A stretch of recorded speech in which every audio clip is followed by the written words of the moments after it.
어느 마을에 꽃을 파는 할머니가 계셨습니다. 이 할머니는 굉장히 어려운 삶을 살았고 복장도 허름했고 또 얼굴에는 깊은 주름이 패여 있었지만 그 얼굴은 항상 웃음으로 행복한 웃음꽃이 피어 있었습니다. 그 사람들은 이 할머니를 볼 때마다 행복한 할머니라고 그렇게 불렀습니다. 어느 날 한 사람이 이 할머니에게 질문을 했습니다. 할머니, 무슨 좋은 일이 그렇게 많으세요? 항상 그렇게 행복하게 사시는 비결이 무엇입니까? 라고 물었습니다. 그러자 할머니는 특유의 밝은 웃음을 지으면서 이렇게 이야기를 합니다. 저에게는 행복하게 사는 비결이 있지요. 이 나이에 어찌 좋은 일만 있겠습니까? 저는 나이 늙어서 자식들도 하나 없고 외롭게 혼자서 꽃을 팔고 사는데 이 꽃이 잘 팔릴 때도 있고 안 팔릴 때도 있고 나이가 들어서 늙고 병들다 보니까 몸이 아플 때도 있고 안 아플 때도 있는데 그래도 내가 늘 웃을 수 있는 이유는 예수님 때문이지요. 고통을 당할 때마다 저는 예수님을 생각한답니다. 왜냐하면 우리 예수님은 금요일 십자가에 못 박혀 처절한 절망으로 죽으셨으나 사흘 만에 다시 부활하셨지요. 그러므로 나는 항상 내 인생에 고통과 괴로움이 다가오면 늘 이렇게 이야기한답니다. 사흘만 기다리자.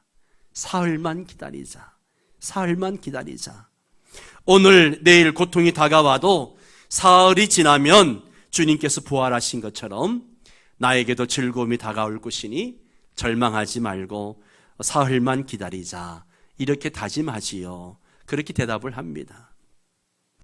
할머니는 정말 힘들 때마다 사흘만 기다리니 고통이 사라지고 언제나 희망이 다가왔다라고 이야기합니다. 할머니가 누렸던 행복의 근원은 바로 부활의 소망입니다. 봄이 오면 앙상한 나뭇가지에도 새순이 돋습니다. 아침에 걸어서 장군봉 산 아래를 끼고 이제 교회를 오는데요. 나무들마다 새순이 돋아서 얼마나 예쁜지 몰라요. 또 한참 걸어오는데 꽃들도 너무 예쁘게 피어서 그냥 오다 말고 꽃 앞에서 한참 꽃을 보고 있다가 사진을 찍어서 찍고 왔습니다. 예. 얼마나 예쁘세요. 예. 꽃이 너무, 저는 이 꽃을 보면서 야, 사람이 이렇게 이 아름다운 색깔을 표현할 수 있을까? 하나님의 솜씨가 너무 오묘하다. 그 꽃 앞에서 한참 있다가 교회로 왔습니다. 여러분, 힘들고 아무런 희망이 없다고 느껴질 때 이렇게 속삭이시기 바랍니다. 한번 따라서 해봅니다. 사흘만 기다리자. 사흘만 기다리자. 예. 오늘도 부활의 영광으로 고난을 이겨나가자. 예. 할렐루야. 그런다고 아이 목사님 사흘 기다렸는데 안 오는데요. 이렇게 이야기하지 마시고 이 의미를 잘 새기셔서 여러분 코로나로 인해서 많이 힘들고 어렵다고 다들 이야기하는데 우리가 기다리면 주님이 부활하신 것처럼 그런 은혜가 있을 줄 믿습니다. 겟세마네는 올리브의 기름을 짜는 곳입니다. 예수님은 겟세마네 동산에서 베드로와 야고보와 요한을 데리고 기도하러 가셨습니다. 이제 내일이면 십자가에서 피를 흘리며 처형될 것인데 우리 예수님의 심정이 어떠했을까요? 우리 주님의 심정이 어떠했을까요? 예수님은 33절 말씀대로 심히 놀라고 슬퍼하셨습니다. 여기에 심히 놀랐다라는 말은 헬라 원어를 보면 엑산 바오마이라고 하는데 엑산 바오마이 이 말의 뜻이 뭔가 하면 굉장히 놀라다, 매우 괴로워하다 이런 뜻을 가지고 있습니다. 또 슬퍼하다 이 말도 헬라 원어를 보면 아데모네오라는 단어를 쓰는데요. 고민하다, 괴로워하다 이런 뜻을 가지고 있습니다. 예수님은 십자가를 지는 그 지기 전에 고난의 잔을 앞에 두고 굉장히 놀라고 괴로워하고 고민하셨습니다. 34절에서 예수님은 내 마음이 심히 고민하여 죽게 되었다라고 하셨습니다. 심히 고민하다는 말은 헬라어로 매우 슬프다라는 뜻입니다. 예수님은 죽을 지경에 이를 정도로 매우 슬퍼하고 깊은 가슴앓이를 하고 계시는 거죠. 33절에서 이미 예수님이 매우 놀라서 괴로워하고 고민하셨다라고 하셨는데 34절에서 또 예수님이 스스로 죽을 지경으로 매우 슬퍼하시고 깊이 고민하셨다라고 하십니다. 왜 그랬을까요? 왜 이런 반응을 보이셨을까요? 이 예수님의 반응이 오늘 우리에게 주는 교훈은 또 무엇일까요? 유명한 철학자 소크라테스는 사약을 마시기 전에 아주 차분했습니다. 예수님이 소크라테스만도 못하신 겁니까? 옛날 유대인들은 온몸이 갈기갈기 찢겨 죽으면서도 담대하게 하나님을 찬양했습니다. 예수님이 유대인들보다도 더 겁이 많으셨을까요? AD 165년에 순교한 서머나 감독 폴리갑도 담대히 순교했습니다. 총독이 다시 한번 기회를 주겠다, 예수님을 부인하고 마음을 고쳐먹으면 처형을 면하게 해주겠다라고 했습니다. 그때 폴리갑 감독은 총독에게 당신이 협박하는 불길은 1시간만 타고 잠시 후에 꺼집니다. 당신은 장차 나타날 심판의 불길을 모르십니다. 왜 지체하십니까? 어서 마음대로 하십시오 라고 했습니다. 예수님이 폴리갑 감독만도 못하시는 건가요? 종교교역을 주도하던 감독 휴 레이티머는 1555년 영국 옥스퍼드에서 꽁꽁 묶여가지고 화형당하면서 불이 발치에서 붙기 시작할 때에 동료 리들리에게 이런 말을 했습니다. 리들리 선생, 위로를 받으십시오. 담대하게, 남자답게 담대하십시오. 우리는 오늘 영국에 하나님의 은혜에 의해 촛불을 붙일 겁니다. 이 촛불은 결코 꺼지지 않을 것이라 믿습니다. 예수님은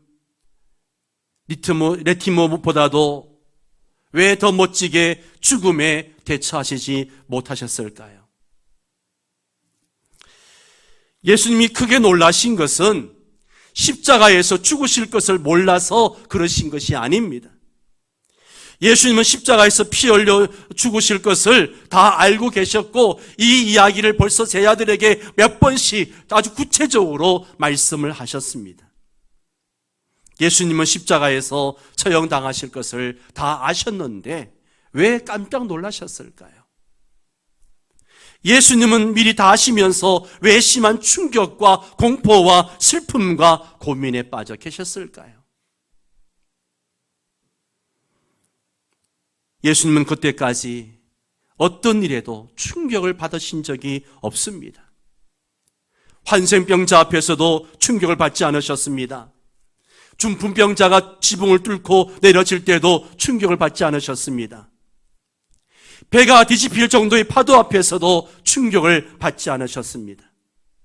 장정만 5,000명이 모였는데 오병이어를 가지고도 당황하거나 충격을 받지 않으셨습니다. 죽은 소녀의 시신 앞에서도 충격을 받지 않으셨습니다. 예수님은 질병도 통제하시고 경제적인 문제도 통제하시고 바람과 바다도 통제하시고 심지어 죽음도 통제하셨습니다. 그런 예수님이 왜 겟세마네 동산에서 고난의 잔을 앞에 두시고 전에 보이시지 않던 충격의 반응을 보이셨을까요? 왜 그러한 심한 충격과 슬픔과 고민과 공포에 사로잡히셨을까요? 예수님은 슬픔의 사람이셨지만 역설적으로 가장 행복한 분이셨습니다. 예수님은 순수함의 평화를 늘 누리셨습니다. 하나님과 늘 교제하시는 평온을 누리셨습니다. 예수님은 사랑과 섬김의 기쁨을 늘 누리셨습니다. 예수님은 기쁨을 빼앗아갈 만한 고통 속에서도 충만한 기쁨을 누리시면서 기쁨의 유산을 우리들에게 남겨주셨습니다. 내가 이것을 너희에게 이름은 내 기쁨이 너희 안에 있어 너희 기쁨을 충만하게 하려 함이라. 늘 우리에게 기쁨을 주시기를 원하셨습니다. 예수님은 평온을 빼앗아갈 만한 요란한 가운데서도 충만한 평안을 누리시면서 평안의 유산을 우리들에게 남겨주셨습니다. 예수님은 세상 사람들이 다 자신을 버려도 하나님과 함께 계신다고 하면서 이런 말씀을 하셨습니다. 보라, 너희가 각각 제 곳으로 흩어지고 나를 혼자 둘 때가 오나니 벌써 왔도다. 그러나 내가 혼자 있는 것이 아니라 아버지께서 나와 함께 계시느니라. 이것을 너희에게 이루는 것은 너희로 내 안에서 평안을 누리게 하려 함이라. 같이 읽습니다. 세상에서는 너희가 환난을 당하나 담대하라. 내가 세상을 이기었노라. 아멘, 아멘. 어떤 고통 속에서도 충만한 기쁨과 평안을 누리신 가장 행복하신 예수님께서 왜 겟세마네 동산에서 그렇게 심한 충격과 슬픔과 고민과 공포에 빠지셨을까요? 겟세마네 동산에서는 주님의 평안이 사라졌고 주님의 기쁨이 사라졌습니다. 6월절 만찬 때만 해도 찬양도 하시고 그리고 감람산으로 찬양하면서 가셨습니다. 그런데 겟세마네 동산에 가셨을 때는 그 찬양도 사라졌습니다. 예수님은 겟세마네 동산에서 아빠, 아버지여, 이 잔을 내게서 옮기시옵소서라고 기도하셨습니다. 예수님은 가능하시면 고난의 잔이 지나가게 해달라고 힘쓰고 애써 더 간절히 기도하실 때에 땀이 땅에 떨어지는 핏방울같이 되었다라고 누가복음 말하고 있습니다. 모세 혈관이 터져서 땀방울이 핏방울같이 될 정도로 통곡하시면서 울부짖으셨던 것입니다. 예수님은 베드로와 야고보와 요한이 있는 곳으로 가셔서 3번이나 시험에 들지 않게 깨어 기도하라고 하셨습니다. 예수님은 너무 힘드셔서 세 제자들에게 자신의 고민을 털어놓으시고 잠시라도 같이 깨어 기도하라고 하시면서 동정을 구하셨습니다. 예수님은 육체적 고통 때문에 그렇게 슬퍼하시고 고민하신 것이 아닙니다. 예수님은 육체적인 고통에 익숙해져 계셨습니다. 예수님은 우리의 질병과 고통을 짊어지셨기 때문에 거기에 대해서는 너무나 익숙하십니다. 예수님은 육체적인 고통 때문에 힘들다고 호소하신 적이 단 한 번도 없습니다. 예수님이 겟세마네 동산에서 사랑하는 사람을 잃어서 그렇게 슬퍼하신 것도 아닙니다. 예수님께서 나사로의 누이의 마리아와 마르다가 우는 모습을 보시고 함께 우셨던 것은 사실입니다. 그러나 겟세마네 동산에서 누가 죽었던 것이 결코 아니었습니다. 예수님은 내일이면 당하실 십자가의 처형을 생각하시면서 왜 그토록 심한 충격과 슬픔과 고민에 빠지셨을까요? 죽음이 두려워서 그토록 슬퍼하시고 고민하셨을까요? 물론 모든 사람들이 죽음을 두려워합니다. 예수님도 죽음 앞에서 움츠려 드실 수 있습니다. 그러나 죽음의 공포가 예수님을 그렇게 심한 충격과 슬픔과 고민과 공포로 몰고 가지 않았습니다. 예수님이 소크라테스나 폴리갑이나 네티모보다도 더 겁이 많으신 겁쟁이가 아닙니다. 예수님은 죽음이 무서워서 그렇게 통곡하시고 간구하신 것이 아니에요. 예수님이 겟세마네 동산에서 그토록 슬퍼하시고 고민하신 것은 성부 하나님의 손에서 진노의 잔을 받으실 것이기 때문에 그렇습니다. 예수님의 깊은 슬픔과 고민은 유대인들 때문도 아니고 가룟 유다 때문도 아니고 자고 있는 제 아들 때문도 아니고 사탄 때문도 아닙니다. 바로 성부 하나님, 아버지 하나님 때문입니다. 진노가 가득한 잔을 성부 하나님께서 예수님에게 마시게 하실 것이기 때문입니다. 성부 하나님께서 우리 때문에 자신의 외아들 예수님을 죄로 삼으셨습니다. 하나님께서는 죄를 지어 본 적도 없는 예수님을 우리 때문에 죄로 삼으셨습니다. 하나님께서 우리 모두의 죄악의 짐을 예수님에게 올려놓으신 겁니다. 하나님께서 우리 모두가 지옥에서 영원히 고문을 당해야 할 지옥의 모든 독약을 진노의 잔에 담아 예수님에게 마시게 하신 겁니다. 예수님은 마치 우리 모두가 범한 죄를 지으신 것처럼 지금 하나님 앞에 홀로 서 계시는 거예요. 우리의 모든 죄 때문에 우리에게 영원히 쏟아져야 할 하나님의 진노가 지금 예수님에게 쏟아지고 있는 겁니다. 우리는 다 양 같아서 그릇 행하여 각기 제 길로 가거늘 여호와께서는 우리 모두의 죄악을 그에게 담당시키셨도다. 우리는 다 어린 양처럼 지 하고 싶은 대로 가고 싶은 대로 다 그렇게 제 길로 갔지만 하나님께서는 그 모두의 죄악을 예수님에게 담당시키신 겁니다. 19세기 최고의 설교가 찰슨 스폴전이 이런 이야기를 했습니다. 나는 우리 주님이 겪으신 십자가 고난을 이야기할 때에 과장을 전혀 두려워하지 않습니다. 지옥 전체가 우리의 구원자 예수 그리스도께서 마셔야 할 잔에 쏟아져 있었습니다 라고 이야기했습니다. 지옥 전체가 예수님이 마셔야 할 그 잔에 다 쏟아져 있다는 거예요. 그 잔의 무게, 그 잔의 고통이 얼마나 크겠습니까? 예수님은 우리 죄인들이 영원히 지옥에서 감당해야 할 고통을 단기간에 당하셨기 때문에 그토록 놀라시고 슬퍼하시고 고민하시고 두려워하셨습니다. 우리의 죄 때문에 하나님의 지옥의 진노가 쏟아지는 바람에 그토록 심한 슬픔과 고민과 공포로 사로잡히신 겁니다. 예수님은 자신의 잔에 지옥의 고통을 쏟아부으신 하나님 아버지께 이렇게 기도를 드립니다. 아빠 아버지요, 아빠 아버지요. 아버지께서는 모든 것이 가능하오니 이 잔을 내게서 옮기시옵소서. 그러나 나의 원대로 마시옵고 아버지의 원대로 하옵소서. 예수님은 진노의 잔을 쏟아부으시는 하나님 아버지를 아빠 아버지라고 부르셨고 그 아버지의 뜻대로 되게 해달라고 하신 겁니다. 구약의 아하스 왕은 어려울 때 하나님을 원망하면서 하나님의 성전의 모든 기구들을 부수고 성전문을 닫아버리고 온갖 우상을 섬겼습니다.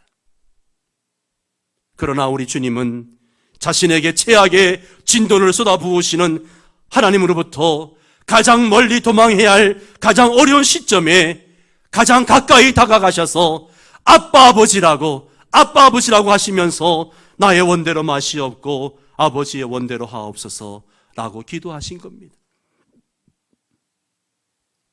예수님은 극도의 고민과 공포 속에서 아빠 아버지 하나님께 기도하시는 것이 가장 큰 위로의 통로였습니다. 제자들은 자고 있었지만 예수님은 다시 자신의 자리로 돌아오셔서 아빠 아버지에게 매달려 기도하시면서 위로를 받으신 겁니다. 아빠 아버지에게 기도하심으로 가룟 유다의 배신과 군인들의 체포와 조롱과 고문을 감당하실 힘을 얻으신 겁니다. 아빠 아버지에게 기도하심으로 위로와 능력을 받으셔서 십자가에서 피 흘려 죽기까지 복종하실 수 있었던 것입니다. 예수님은 절대 고민의 시간에도 아빠 아버지에 대한 절대 신뢰로 아빠 아버지에게 간구하셨고 아빠 아버지의 뜻에 절대 복종하신 겁니다. 여기서 우리는 저와 여러분의 죄가 얼마나 하나님의 무서운 진노를 유발하는가를 볼 수 있습니다.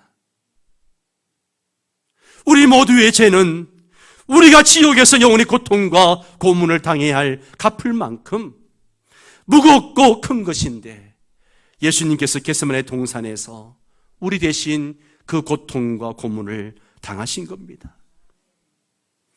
여기서 우리는 예수님의 무한한 사랑을 볼 수 있습니다. 예수님은 우리 모두의 죄 때문에 우리 모두가 하나님의 진노로 지옥에서 영원히 당해야 할 고문을 당하실 정도로 저와 여러분을 사랑하시는 겁니다. 나이트의 저자이며 노벨 평화상을 받은 유태인 엘리 위젤은 15살에 나치 수용소에 수감이 되었습니다. 수용소 안에서 활한 사람이 숨겨놓은 무기가 발견되었습니다. 무기를 숨긴 사람에게는 아주 잘생긴 어린 사환이 있었습니다. 천사 같은 어린 소년 사환은 주인과 함께 고문을 당했지만 비밀을 불지 않았습니다. 독일 비밀 경찰은 그 어린 소년 사환과 무기 은닉에 관여했던 두 사람에게 사형 선고를 내렸습니다. 엘리 위젤이 그 얘기를 이렇게 전해줍니다. 어느 날 우리가 일을 마치고 돌아왔을 때에 운동장에 3개의 처형대가 세워졌습니다. 점호를 하고 비밀 경찰들이 우리 주변에 쫙 깔렸습니다. 잘 훈련된 총검술로 전통적인 의식이 행해졌습니다. 새우랑을 찬 3명의 죄수 중 하나는 슬픈 눈망울을 가진 미동소년이었습니다. 수천 명의 구경꾼들 앞에서 어린 소년을 목매어 죽인다는 것은 작은 일이 아니었습니다. 수용소장이 판결문을 읽었습니다. 모든 눈길이 어린 소년에게 쏟아졌습니다. 소년은 입술을 깨물면서 조용히 서 있었지만 파랗게 칠려 있었습니다. 처형 명령이 떨어졌습니다. 그러나 처형자가 참아 못하겠다고 거절하자 비밀 경찰 3명이 대신했습니다. 3명의 죄수들은 각각 처형 의자에 앉았습니다. 3사람의 목이 동시에 교수형 밧줄 속에 들어갔습니다. 어른 2명은 자유만세라고 외쳤습니다. 소년은 조용했습니다. 그때 하나님은 어디 계십니까? 하나님은 어디 계십니까? 내 뒤에서 어떤 사람이 소리를 쳤습니다. 수용소 전체가 지죽은 듯 조용했습니다. 지평선에 해가 지고 있었습니다. 이제 처형해, 수용소장이 소리를 쳤습니다. 우리는 울고 있었습니다. 어른 죄수 2명은 이미 죽었습니다. 혀가 부풀어 올라 퍼렇게 된 채, 그러나 3번째 포로는 여전히 꿈틀거리고 있었습니다. 소년이 워낙 가볍기 때문에 아직 살아있었던 것입니다. 반 시간 동안 소년은 생명과 사망 사이에 허우적대고 있었습니다. 우리 눈앞에서 서서히 죽어가는 그의 얼굴을 우린 빤히 쳐다보았습니다. 내가 그의 앞에 지나갈 때도 그는 여전히 살아있었습니다. 내 뒤에서 그 사람이 다시 소리를 질렀습니다. 하나님은 어디 계시는가? 하나님은 어디 계시는가? 그때 내 속에서 나오는 소리를 들었습니다. 하나님은 어디 계시냐고요? 하나님은 저기 저 처형대 위에 저 소년과 함께 달려 계십니다. 그렇게 내 마음에 소리가 들려왔습니다. 하나님의 아들 예수 그리스도는 십자가 처형대에 우리 대신 달리셨습니다. 예수님은 겟세마네 동산에서 지옥의 모든 독약이 다 쏟아진 진노의 잔을 앞에 두고 우리 대신 극도의 충격과 슬픔과 고민과 공포에 빠지셨습니다. 예수님은 우리 대신 처형대에 달리신 겁니다. 어떤 가족의 사랑도, 어떤 친구의 사랑도, 어떤 어머니의 사랑도, 어떤 배우자의 사랑도, 어떤 로맨틱한 사랑도 예수님의 사랑만 못합니다. 다른 모든 사랑은 결정적인 순간에 다 여러분을 실망시키지만 예수님의 사랑만큼은 여러분을 절대 실망시키지 않습니다. 여기서 우리는 구원이 얼마나 완벽하고 탁월한 것인지 볼 수 있습니다. 하나님의 아들이 죽을 지경의 충격과 슬픔과 고민과 공포를 당하심으로 우리 죄 문제를 처리하시고 우리에게 죄 용서의 길을 여신 겁니다. 예수님께서 그 충격과 슬픔과 고민과 공포를 당하기 싫어서 그것을 피하셨다면 과거, 현재, 미래의 모든 인간들은 영원히 지옥에서 고문을 받게 되었을 것이고 천국은 텅텅 비게 되었을 것입니다. 그러나 예수님께서 우리 대신 겟세마네 동산에서부터 하나님의 진노 때문에 극도의 슬픔과 충격과 고민과 공포를 당하셨기 때문에 그 무시무시한 진노의 잔을 마셨기 때문에 우리는 죄와 사망과 지옥에서 구원을 받아 천국에서 영생 지복을 누리게 된 것입니다. 예수님의 이렇게 놀라운 구원의 사랑을 보면서 동시에 우리도 시험에 들지 않게 깨어 기도해야 한다는 교훈을 받습니다. 마음은 온이로되 육신이 약하도다라는 주님의 말씀은 우리의 약함에 대한 현실적 지적일 뿐입니다. 우리는 마음은 원하는데 육신이 약해라고 하면서 기도하지 않는 것에 대해 핑계를 하지 말고 육신이 아무리 약해도 시험에 들지 않게 깨어 기도해야 됩니다. 예수님처럼 아무리 고통스러워도 하나님으로부터 도망하지 말고 하나님께 달려가서 아빠 아버지 부르면서 간구할 수 있어야 됩니다. 시험에 들지 않게 깨어있어 기도하라.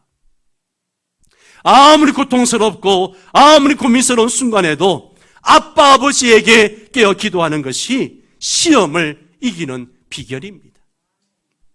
코로나로 인하여 모든 국민이 고통 가운데 있습니다. 경제적 고통도 이루 말할 수 없습니다. 이럴 때일수록 우리가 해야 할 일이 무엇입니까? 아빠 아버지께 기도하는 것입니다. 힘든 일이 있을수록 아빠 아버지께 기도해야 됩니다. 슬픈 일이 있을수록 깨어 기도해야 됩니다. 절대 고민 중에 절대 신뢰로 아빠 아버지께 간구하고 하나님의 뜻에 절대 복종하는 것이 영생의 길입니다. 예수님께서 겟세마네 동산에서 깊은 고민에 빠지신 것은 우리 모두의 죄 때문에 지옥의 독약을 모두 마셔야 하셨기 때문입니다. 예수님은 지옥의 독약을 다 쏟아부은 진노의 잔을 앞에 두고 고뇌의 시간에도 아빠 아버지 하나님을 절대 신뢰하시고 간구하시면서 하나님의 뜻에 절대 복종하셨습니다. 그리고 그 고난의 잔을 다 마셨습니다. 죄는 하나님의 지옥불, 진노를 유발할 정도로 너무나 무서운 것입니다. 예수님은 우리 모두의 죄를 짊어지시고 고뇌하실 만큼 우리를 깊이 사랑하십니다. 우리를 위한 예수님의 고민을 생각하면서 예수님의 사랑과 우리의 구원을 확신하고 예수님의 제자답게 하나님을 절대 신뢰하고 하나님의 뜻에 절대 복종하시기 바랍니다. 이것이 아빠 아버지 하나님의 자녀된 우리의 도리입니다. 여기에 역설적인 위로와 기쁨과 행복이 있습니다. 여기에 역설적인 생명과 능력과 축복이 있습니다. 사랑하는 성도 여러분, 주님이 나 때문에 고난의 잔을 앞에 두고 고뇌하시고 그 잔을 다 마신 것을 기억하고 이 고난주간 한 주간도 우리가 주님의 고난을 깊이 묵상하고 그 속에서 위로와 기쁨과 행복을 누리시고 생명과 능력과 축복을 누리는 한 주간 되시기를 주의 이름으로 축복합니다.